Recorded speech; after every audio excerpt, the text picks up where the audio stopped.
Hello, everybody, and a very warm welcome along to what the Israeli papers say here at Real Israel. This is Paul Alster back with you once again. I'm delighted to be here for our 8th review show. As always, we're trying to offer very balanced views of the way things are panning out here in Israel, and we always have some excellent guests to look through what's been making the news in recent times. And I'm delighted to say that joining us this week is, first of all, programme regular Judith Sudilovsky, who is a freelance journalist who has covered Israel and the Palestinian territories for over 25 years. She's a regular contributor to the Catholic News Service, the Plus 972 magazine, and the Jerusalem Report. So, Judith, thanks very much for being brave enough to come back on the show again. Thank you very much for inviting me again.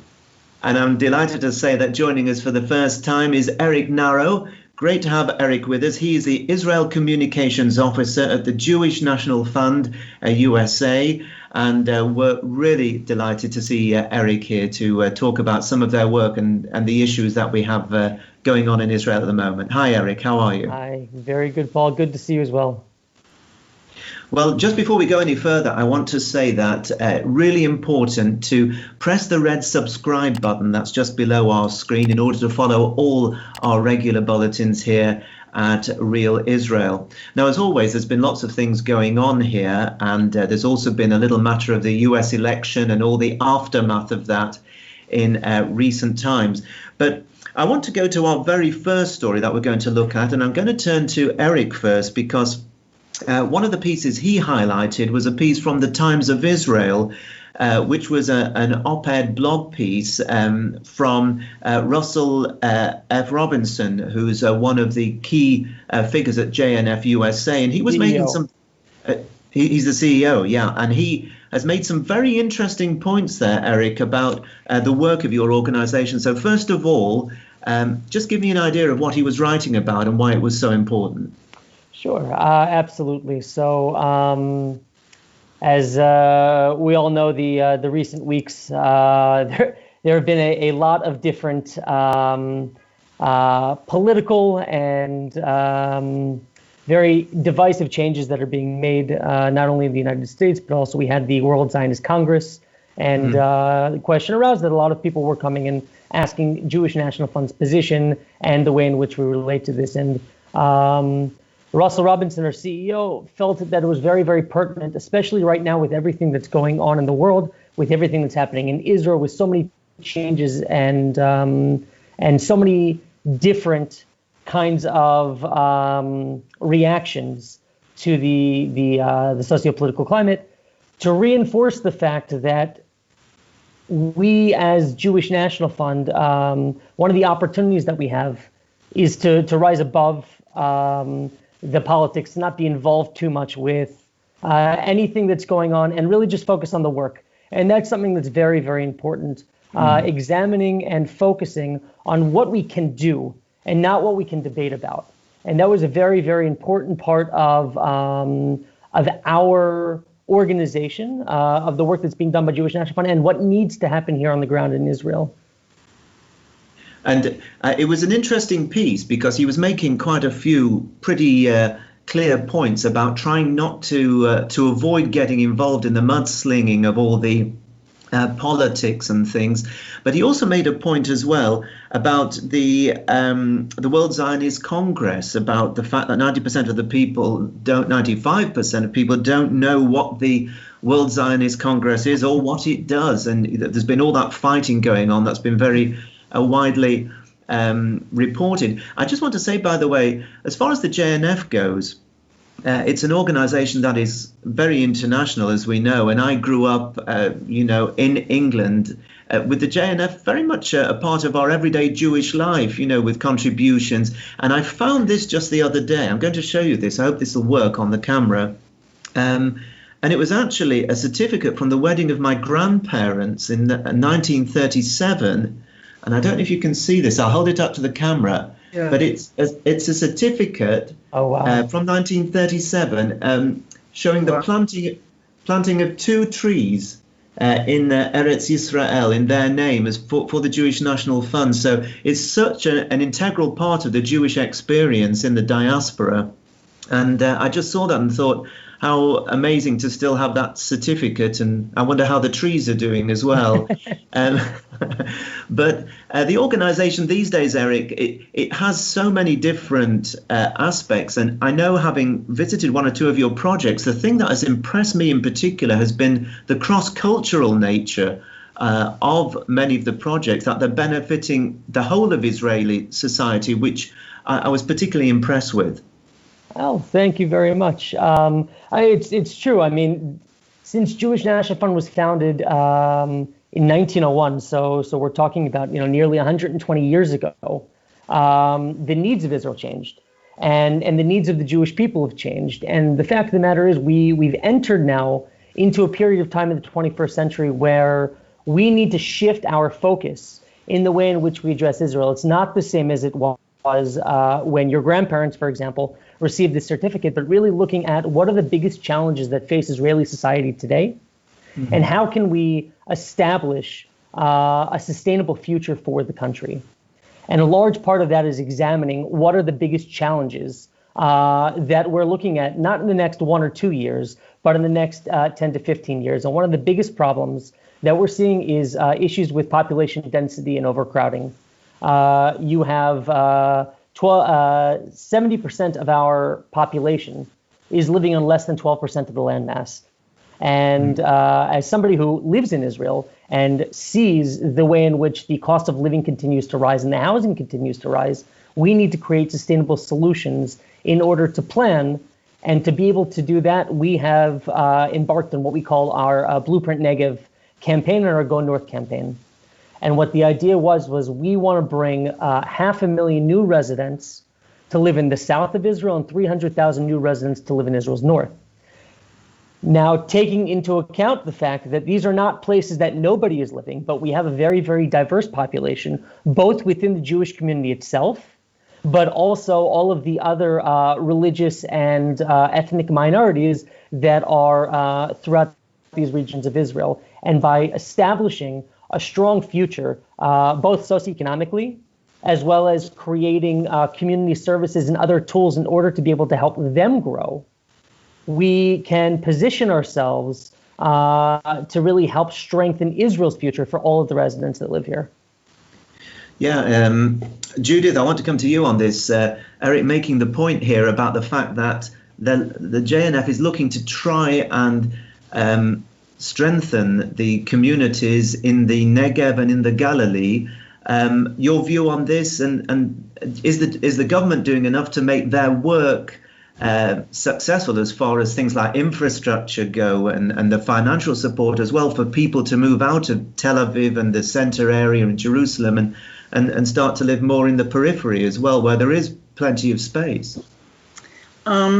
Well, first of all, I also grew up with JNF, and we've all known about planting the trees and all that. I think that I'm glad to hear Eric talking about care about the variety, the different people who live in the areas, because I think that's the most important thing that needs to be looked at when we're bringing new people into the Negev and into the Galilee, because like he said, there are people living there.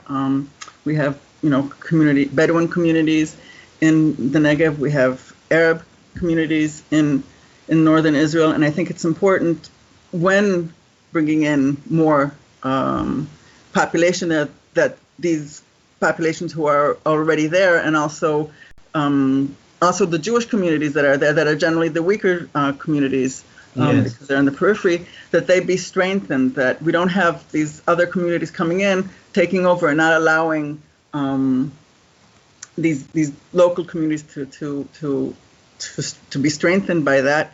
Part of the problem is also not to take over lands, because one of the problems in the Galilee is that a lot of Arab communities do not have the possibility to expand, and so they don't have where to live. And so that's an issue that I think that needs to be looked at and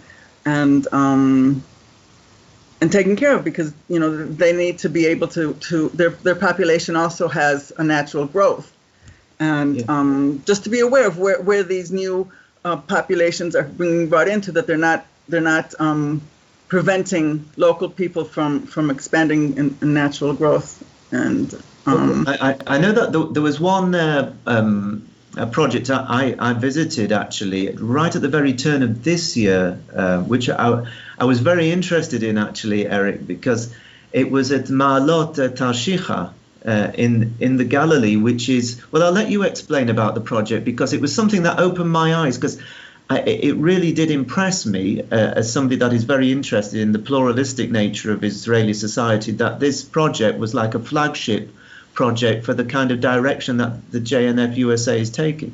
Absolutely. So one of the things I just wanted to clarify, number one, that Jewish National Fund USA is a separate entity than other Jewish national funds. And the work that we do is not about, we don't do work that is changing the communities themselves. None of the land development or anything like that. We don't own any land.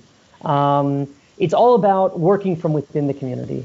Mm-hmm. You have, there's a tendency throughout the world, Israel, regardless, especially through Westernization, of coming in and saying, this is the way that something should be done because this is how it worked for us. And the problem is that every single community, even within the country itself, has to be looked at on a case-to-case basis. So Maalot-Tarshichah is an incredible example. And Paul, I know that you got a chance to go see the lake project there. I was actually very fortunate about 6-7 years ago at the inception of a partnership with Maalot, that we sat down with the mayor and we really looked at, okay, what are your needs? What is it that you want to do? And there's this beautiful lake, Lake Montfort, which is right on the outskirts of Maalot-Tarshichah, which is a joint Arab-Jewish community.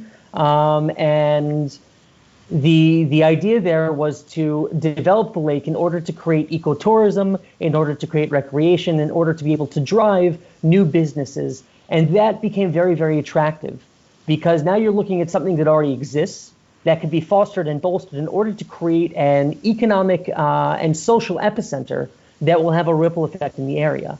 So what we did there is we invested in the lakefront project, creating what we call the JNF waterfall street, beautiful cascading waterfall of recycled water that is, number one, helping to continue to keep the lake filled. It's not a natural lake, it was a man-made lake, and they had issues due to evaporation. So using our knowledge of water technology in order to be able to create this, but it's not about the lake itself.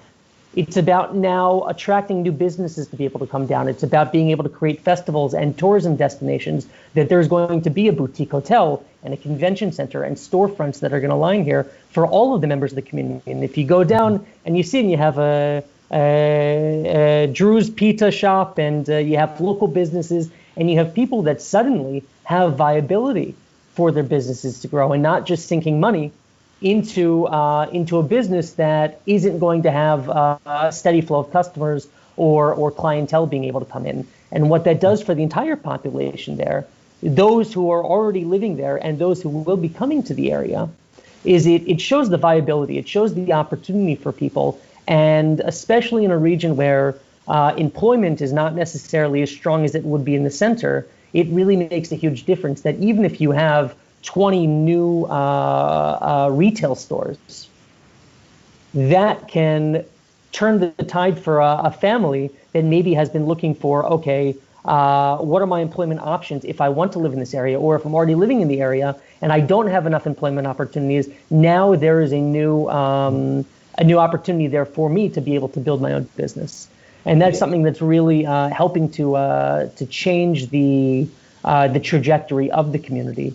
And then on top of that, it allows them opportunities then to expand housing and new residential neighborhoods. That is something that the community is doing on its own because of this catalyst for change. Yeah, it certainly was a very interesting, and a lot of people may not know, just to be clarified, that Maalot-Tarshichah was two separate entities, a Jewish village, we'll say, and an Arab village that decided to come together and work as one entity for the sort of mutual good, which was, for me, very, very encouraging. Judith, that must be something that for you, given the fact that you report across the border, was something that must be very appealing. Yeah, I just wanted to add that that area is one of my favorite areas in Israel. And there's two beautiful little villages there. One's Me'ilia and one's Fasuta, which are two of the only all-Christian villages in Israel. And they're just wonderful, wonderful villages there. And it's just the whole, when I go there, it's like you finally can breathe. It's just a great, great area. And both Me'ilia and Fasuta are worthwhile visiting. Me'ilia is larger, and it's just they're both lovely, lovely little villages.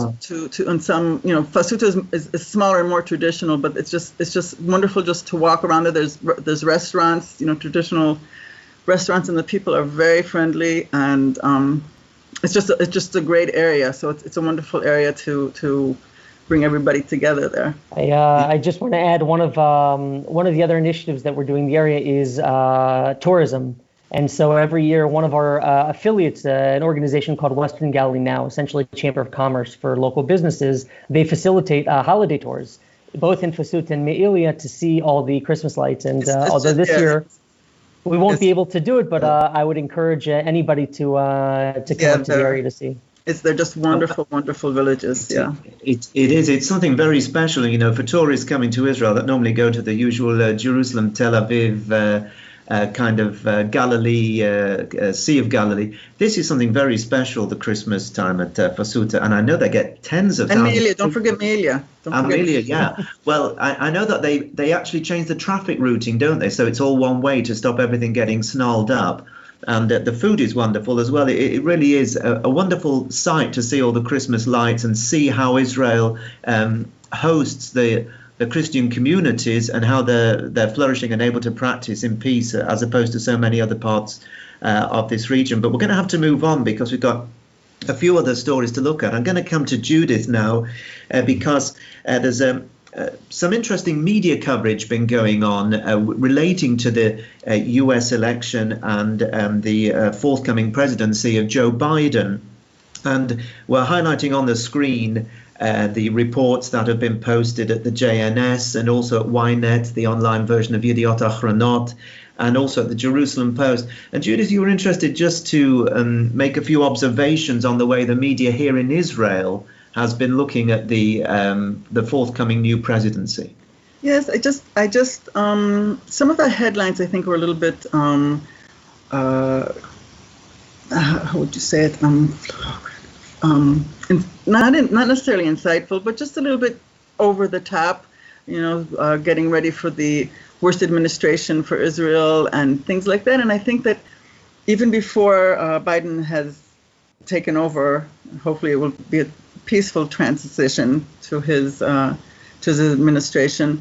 People are already fomenting fear and anxiety, and I think that looking at it that way is not helpful. It's not helpful, and I think that the Trump years have not necessarily been helpful for Israel, in that it's been very one-sided, and so bringing in somebody else who may not be so one-sided may be scary for some people, but I think that's the only way to move forward with the Palestinians, because that's who we need to be dialoguing with right now. It's nice to have commercial relations with United Arab Emirates and Bahrain, all that, but those aren't the people that we're living with. So I think that we need to give Biden and Harris an opportunity and a chance to get their administration together, and they have their own internal issues that they really need to deal with first before they even turn to foreign policy in Israel. But to make them sound like they're going to be Israel's worst enemy is not helpful. It's not helpful at all. No, there have been some interesting headlines. I mean, the one, first of all, in the Jerusalem Post, they highlighted the fact that 91% of Israelis think Joe Biden will support Israel. So that was a positive one. That was positive, yes. I think that over the years and over the history of the state of Israel, the truth has been that whoever has been president in the Oval Office, they have supported Israel. And I know there's been a lot of criticism, and I was a critic of President Obama on his regional policy in the Middle East, which I thought was fairly disastrous. But as far as his support of Israel, it didn't wane, even though there were many that tried to suggest it would. As far as Donald Trump, well, we know that he's moved the embassy to Jerusalem, and there have been the developing normalization agreements in the region, which are to be welcomed. But I think the negativity, particularly in Caroline Glick's piece, I thought, was very, quite negative as well.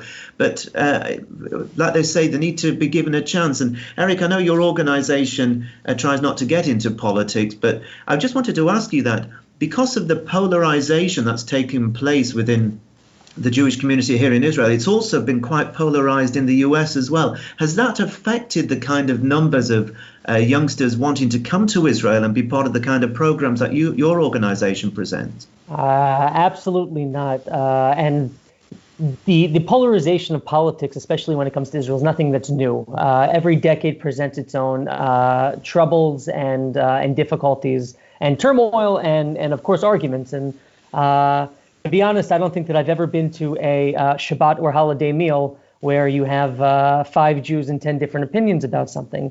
But the fact of the matter remains is that Israel transcends politics. Israel transcends your religious denominations. It is, and always will be, a homeland for the Jewish people and for all the residents that are living here. And what we're seeing now is actually quite the opposite, due to the situation in the United States, and especially the conversation regarding closures of schools and universities, people staying at home and such. There's actually been an unprecedented interest in study abroad and gap year programs.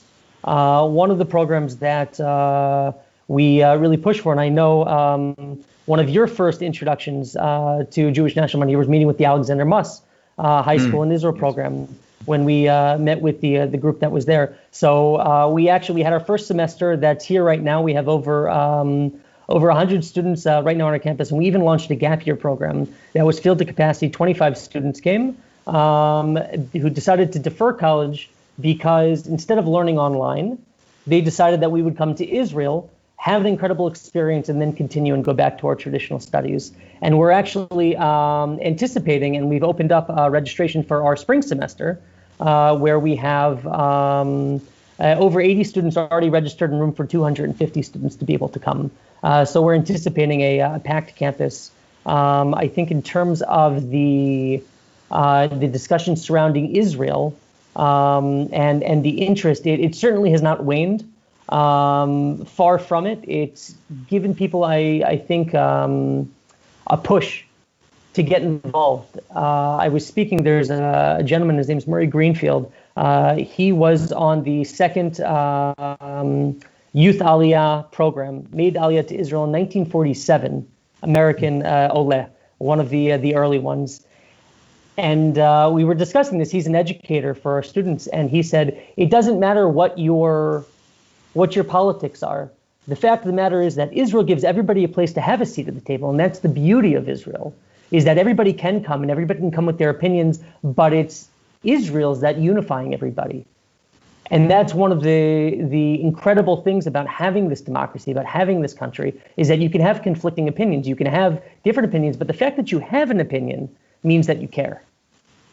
Well, there's certainly a lot of people we know that care in the United States, and I'm sure from a sort of logistical point of view, it must have been tricky trying to get people here during the pandemic. But it's very interesting to see that it's had a sort of reverse effect in that it's focused people's minds about using the time to come to Israel.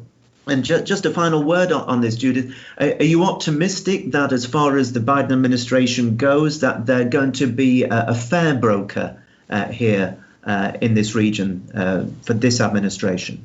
Yes, I am indeed. I'm quite optimistic. I think that for some people that will make him seem to be anti-Israel, but I disagree. I think that being a fair broker means being fair for both sides, giving both sides a place at the table, whether you agree with what the person is doing, but giving him a voice and not making unilateral decisions and unilateral actions. It doesn't mean that they're going to support one over the other, but it means that they're going to listen first and then make decisions. Well, there certainly has been some progress already made on that score, because in the last couple of days the Palestinian Authority have said they're restarting their cooperation with Israel, which certainly on the point of security and other things is going to be useful, to say at the very least. So we'll wait and see. You've got to be judged by your actions, and exactly. Of course there'll be a lot of people doing a lot of judging, I'm sure of that, both usual. Here in Israel and overseas. Now, moving on to the third story, and this one is back to Eric here. It's a story from the Jewish news service, and they always produce some interesting pieces. And this one was about the development of the Negev areas. Now, this really is something that, for me, it's always been something that really astounded me, why there hasn't been more development in the Negev. There's all the space. We know the army is going to be moving down there, which is going to be a huge influx of people coming over the next 5 to 10 years. And your organization is looking to try and help things along, and especially during what is a difficult economic time. Well, it's not a novel idea. I mean, David Ben-Gurion was famous for really driving the move to the Negev, where he said that the creativity and ingenuity of the Jewish people will be evident in the Negev. So much so that he himself moved down there, as we know, and the David Ben-Gurion House is in Stable Care, where he's buried. However, 60 years later, his movement didn't really gain that much traction. And in the early 2000s, when the leadership of Jewish National Fund began to re-examine and take a look at these problems, as I said, population density being the biggest issue that is affecting the future of Israel, it almost seemed natural that you would say, okay, we have this huge landmass, 60% of the country, with 8% of the population living there. It doesn't make any sense. But why is it that people aren't moving to the Negev? Now, in the 1950s and 60s, just to give a little bit of a background as to how this situation came about, when the first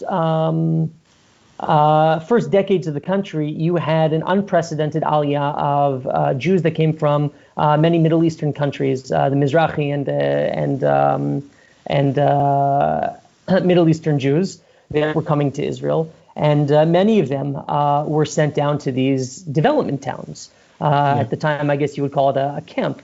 And if anybody has seen the movie Sawach Shabati, famously tells the story of the plight of Mizrahi Jews when they came to Israel. So much so that many of them were misled, unfortunately, taken on buses, told that they were going to Jerusalem because that was the one place that they knew in Israel. All this longing for 2,000 years to go back, and they wanted to go to Jerusalem. And the immigration officer said, okay, we've arrived to Jerusalem. They get off the bus, and they're in the middle of the Negev, the middle of the desert. And so you have towns like Yerucham and Dimona and Ofakim and Arad and all of these towns which may or may not even know the names of, just because they're so far off the beaten path. But at the same time, these are the places that need the most help to be able to provide for the future of the country. So at the center of all this, you have one of the largest cities in Israel, Beersheba, which it was every mother's dream, if you grew up in Beersheba, that your son or daughter will go to the army, go to college, and then they'll get a good job that they'll be able to move to the Merkaz, to the center of the country. And if they're so lucky, that they'll bring their mother with them. And we've tried to change this. And one of the driving forces behind this is our Chairman Emeritus, Ronald Lauder, famously of the Estee Lauder family. And he really was a driving force in creating this change. And so about 6 or 7 years ago, he opened up what's known as the Lauder Employment Center in the old city of Beersheba, with the goal of changing the narrative. Over 95% of Ben-Gurion University graduates were leaving Beersheba because there's just no job opportunities. Sure. But with the development of the city, you need to create this marriage of your professional workforce, your eligible professionals who are job seekers, as well as establishing job providers. And so it's on two fronts. And one of the first things that the Ladder Employment Center really focused on doing was working with the major business owners, human resource directors of these companies. Some companies that are very familiar, Dell or IBM, large tech companies. You also have companies like OSEM, food manufacturing, and they're looking for young engineers. They're looking for product managers. They're looking for professionals. But if they're pulling from people coming from Tel Aviv and they're coming down to the Negev, then we're not helping to stop the problem. In order to be able to really create change, you have to be able to create new opportunities. So a large part of this is identifying the problems and then also now focusing on small businesses.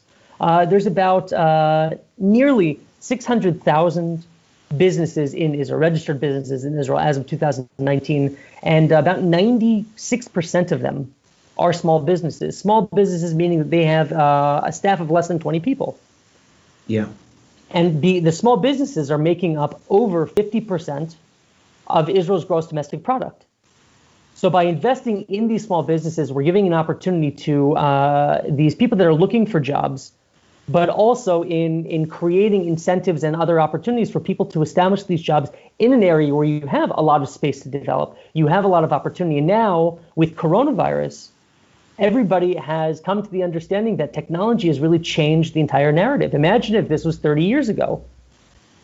We wouldn't be able to do half the things that we're doing. We wouldn't be able to have this conversation right now. We'd have to come into a studio. We'd have to sit physically together. But now we're seeing that we can prepare young people and businesses in order to pivot a little bit more, focus on working remotely or in a digital age. And then by doing so, you're able to create businesses anywhere. Well, I'm going to come back to you on this in a moment, but I just want to bring Judith in because obviously it's been a missed opportunity, the Negev, all that space, communities that are desperate for investment and things. Do you see this being the sort of the new boom area of Israel? Do you think people are going to be enticed to go there and to develop their lives? Obviously, property will be cheaper, and if the job opportunities are coming along, do you think this is somewhere that is going to be the new big boom area? I think that not necessarily, if I understood Eric correctly, it's not necessarily wanting to bring people in, but retaining people who live there. Well, it's both. We want to bring 500,000 new residents to live in the Negev. Okay. I think that also with infrastructure, with Krish and the trains, and it's making commutes much easier. So it doesn't, it's not so far away. You can get to Tel Aviv in an hour, 45 minutes. It's quite close. So it doesn't seem like you're moving to the ends of the earth when you move there. As Eric said, Beersheba has really bloomed in the years that I've been here. It's really become a very interesting city, I think. So it's becoming also a student city where it's attractive for students to be there. So I think that there's a lot of people who may be interested in going to a place where there may be a slower pace of life, and yet have jobs there. So I don't know if I would say a boom, because people still tend to want to stay in the center, but I think that young families who are looking for a better quality of life with less expenses, and if there's jobs going to be there, then I think that it may be an interesting place for people to move. There's some very strong mayors also in Yerucham. They're really working hard on bringing in good education, improving the quality of life in the cities. So there are areas there that will seem attractive to people who are trying to get away from the hustle and bustle of Tel Aviv area. Yeah, I personally, I think there could be a perfect storm coming along here to boost the area, because with organizations such as the JNF focusing their resources and knowledge on that area, I think it's important. Secondly, with the army moving there, that's going to bring so many people with so many sort of ancillary businesses connected to it. I think it's sure to boom. But you made a point, I think, Judith, which is significant here. For me, it's the most important one. That's the transportation.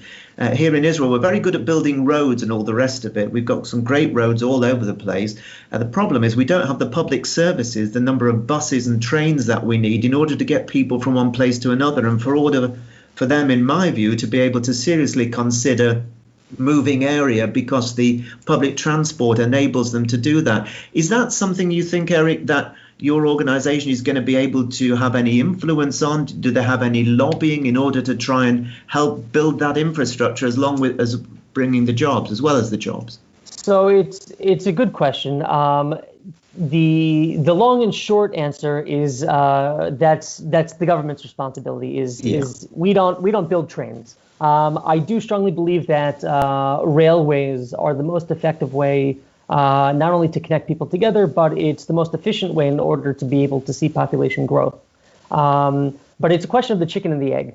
The plans are out there. There's no denying to anybody that the necessity for adequate public transportation, especially between some of these smaller communities like Arad, like Yerucham, to Beersheba. To get to Beersheba is easy, and the train runs right down and it goes directly to the university and then to downtown Beersheba.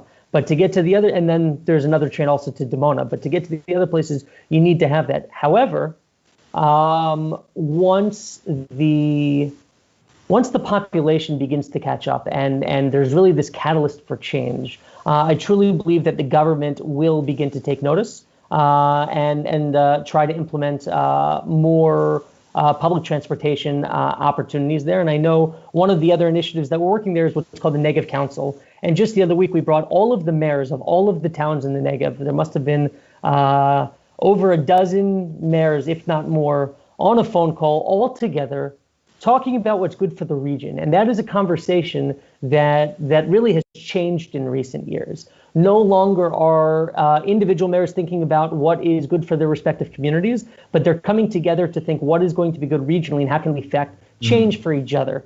And so I think that once that begins to happen more, and the government begins to take more notice of the necessity for the implementation of railway lines, new public transportation lines, I do see, and this is speculation, but I do see that being a big factor in the future. Well, I know from our own personal perspective, my family, my father-in-law studied at Ben Gurion University in the Negev, and my wife studied there. And as a man who has been known to like a bet now and then, I'd be a shade of odds on that one of my children is going to study there as well, to be third generation Beersheba students. So, and I certainly hope so, because I think it's a place that's well worth investing in. I do see it as the future, along with the Galilee that we mentioned earlier on. I think these are the places that we really need to start concentrating on more. And I'd love to see a government that really decides to do the job that they're elected to do and develop the country properly. If I can just interject one thing, because I truly love the Galilee. So I just wanted to interject that I think that the development shouldn't mean the destruction of the character that is there now, because that's what makes the Galilee special. Of course not. It's to maintain that special. I think that's one of the important aspects. And I'll just add one thing here, because I alluded to it a little before, but tourism is a very important part of the industry in the Galilee. I believe 40% of the economy is based in tourism. But it's not the same kind of tourism that you'll see necessarily in Jerusalem or in Tiberias or around the Sea of Galilee itself. Focusing on authentic experiences that's not bringing change to the culture, but allowing the culture to be able to be shared with everybody else. I think that is the beauty of it. And coming in and working with many of the small villages there, that's a very important part, is maintaining the character and being able to introduce the rich multicultural diversity of the Galilee to many other people, so that they can see why is it so beautiful, not just for the scenery. To see how it can be done. Exactly. Yeah, I for one would vote for that. That's for sure. We're going to have to move on fairly quickly because we're running out of time. I want to come to the fourth story, which is a story, quite a disturbing story, actually. We'll hopefully finish on a slightly lighter note. But Judith, this story about that's been covered in the local press, it's caused a lot of reaction. The Times of Israel, Ynet, amongst those that we've selected to show our audience, about the MDA worker who defaced an image of Jesus. Now, just in a nutshell, this story, what was it that really made it ring out to you? Well, it comes right at the same time when there was another story that maybe was not covered so much in the press of a Christian doctor in the Petah Tikva area who also faced discrimination when he went to buy a pizza at Pizza Hut right after his shift. And the seller, the person who was selling him a pizza, said that he would not give the doctor a pizza unless he hid his cross. He was wearing a necklace with a cross on it. And here you have a doctor who's coming off a shift, working, now during COVID time from a hospital, asking for pizza, and he was asked to hide his cross, his identity. And it's a very disturbing thing to happen here because, Jews, that happens to Jews abroad. And here we are doing similar to the people who live here in Israel. And I think that speaks more to the education that people are not getting here. Their exposure to other people, their understanding of what Christianity is, of Christians here. And not only Christians, also Muslims. This happened to be something that with two Christians, but I think this is an issue that needs to be addressed towards in education, because people don't know. They're still stuck with stereotypes of I don't know if it's going back to the Inquisition and all these other things. I think it's a lack of education that people are not taught about. I know that the Maalot worker was a religious person, and I think that maybe especially in religious education, they don't tend to be as pluralistic, if I may say, maybe a little bit stereotyping here, but and I know there are many congregations that are pluralistic, religious congregations that are pluralistic, so I'm not belittling them, but a large part of the religious community here doesn't know how to relate to Christians, are not connected to Christianity at all, or to other people. They're all living in a bubble, and I think that education in schools needs to be more taught about different religions, about their beliefs, about respect, even if it's not something that we believe in or that, we would do or is against, our beliefs, but we have to be able to respect other people's beliefs, and that needs to be done in education, in schools, in informal education, in meetings. I think so. And of course, a lot of it depends on where you're living. There are some communities that are very mixed and are much more appreciative of one another. And, this particular spitting happened in a place where you would think that there was a mix. Yeah. It's in Jaffa, where there are Christians, Muslims, and Jews living together. So that was extremely disturbing to me, to see how he went out of the person's house and defaced something that's sacred to them, that even it's purposefully to do something like that. People, Mada apologized. Also, he's been suspended. Apologized and everything, but that doesn't solve the problem. Because the problem is the education of people towards to understand that the Jews are not the only ones who live here, and that we have to be tolerant, just as we expect other people to be tolerant of us in different countries. Yeah. Eric, just a very quick word on this. Obviously, it was a disturbing incident, a couple of disturbing incidents, but just your very quick view on this. Sure. And on the tolerance here in Israel. Well, I think that one of the most basic core values of Judaism is derech eretz. do unto others as you would do unto yourself. I don't think it's a question of education as much as it is human error. I think that regardless of how much you can educate somebody, there's always going to be individual actions which maybe go against the essential values of Jewish education. And as somebody who grew up going to Jewish school, that was the very, very first thing that we learned. We learned the importance of Derech Eretz as the pinnacle of Jewish value.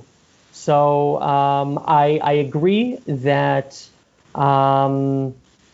we should focus on demonstrating more religious understanding, but at the same time, I feel like that is a core value of Jewish thought. Eric, if I can just ask, sure. Where did you study? Where did you go to the Jewish school? Beth Tefillah High School. In the United States? In the United States, yeah. Okay, there's my point. That's the United States. But we're talking about here in Israel, where education about other religions is lacking. Sure. Where people don't learn about this Derech Eretz. Like you said, it's a different type of education, and I do think that tolerance towards other religions is sorely lacking here in Israeli education.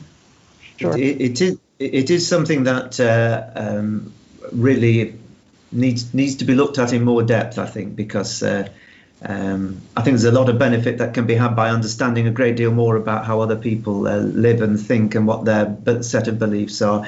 I'm going to leave that story there, and just very quickly, because we are just about out of time. Last week, I asked our guests about a place in Israel that they would recommend somebody to visit if they've been here in Israel, but maybe only gone to the main tourist site. I'll come to Eric very quickly. Have you got one place that you would recommend to somebody as a place to put on their bucket list? Sure. Well, we alluded to it, but I would say the Western Galilee.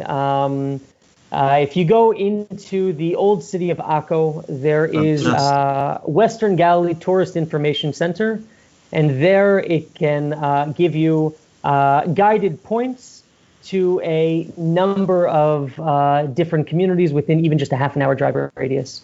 Okay, that's one to do. Judith, what would you suggest? I would say that it's right near Jerusalem. It's right outside of En Kerem. If you're in, you have an hour or two to kill. There's Emek HaTaimanim. It's called the Valley of the Yemenites, where a lot of Yemenites were first living when they came to Israel. And it's just a lovely, lovely little valley. Not a huge thing, but it's a lovely little hike just outside of En Kerem, and to do a little bit of outdoor exercise. Gorgeous. It is a beautiful spot there.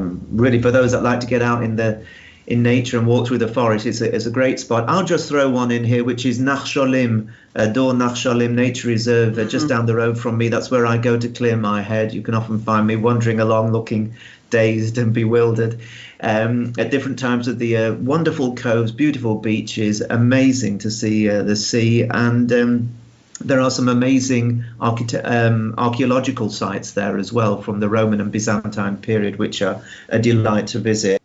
But we've just about run the clock down here. It's absolutely flown by, and that's because it's been a great discussion with some very interesting points from both Judith Sudilovsky. Thank you very much to you, Judith. Thank you.